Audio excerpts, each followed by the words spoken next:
vamos acompanhar uma matéria em que o repórter Raimundo Lima conversa com especialistas e a população quanto aos problemas que estamos debatendo aqui em estúdio.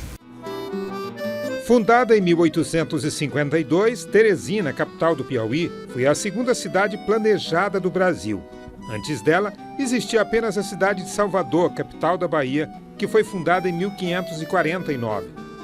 Mas, com o passar dos anos e o natural crescimento populacional, a cidade começou a espalhar-se desordenadamente. O planejamento do passado ficou obsoleto e o do presente não existe.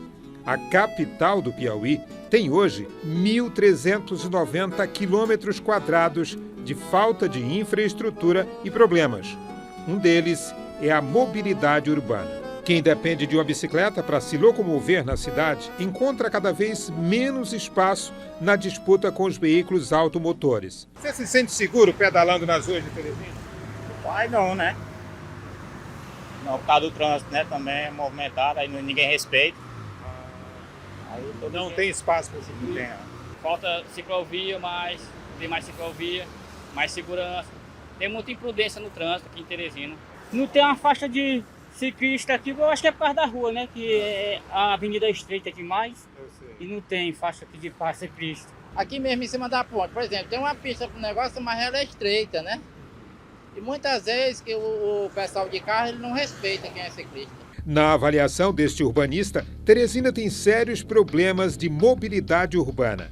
Ao contrário de outros centros urbanos fora e dentro do país, as administrações da capital piauiense têm priorizado as obras para facilitar o uso de veículos particulares, em detrimento de outros meios de transporte. A gente tem um primeiro plano diretor de mobilidade urbana, que é lá do ano de 2006, né, que ficou aí vigente até mais ou menos 2016. Foi o período que se iniciou o processo de implantação do sistema de terminais, né, de transporte público aqui da cidade, né. A população toda é consciente, né, do resultado desse processo de implantação desse sistema e a gente chegou hoje em 2024, né, com transporte público que não funciona ainda, né. Essa é uma questão, um grande retrocesso do ponto de vista da mobilidade urbana de transporte público. Do ponto de vista da mobilidade urbana sustentável, né, ciclistas, pedestres, né, o que a gente tem ainda também é muito pouco, né? O transporte por ônibus urbano é outro modal que está em crise. A última reforma do sistema encheu as cidades de estações com localizações mal planejadas, criando dificuldades para os veículos e não resolvendo o principal problema dos passageiros, a eficiência na mobilidade. Rapaz, quando eu quero ir para o centro é quase uma hora. É difícil o ônibus aqui. Há muita empresa que é difícil essa aqui. O que a gente passa é isso aqui.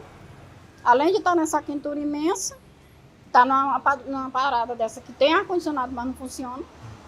Aí os ônibus a gente ainda pega do jeito que pega para ir sacudido. A maioria das locomoções que acontecem da periferia para o centro, elas acontecem pelo transporte privado, né, o que acaba ocasionando um estrangulamento das vias. As vias não conseguem dar conta da quantidade de veículos, especialmente privados, que acessam o centro da cidade, né? Isso poderia ser revertido, por exemplo, se houvesse um transporte público, e aí inclui ônibus, metrô, né, que desse conta de parte dessa demanda, né, que o centro da cidade tem, por exemplo. Isso é um dos gargalos.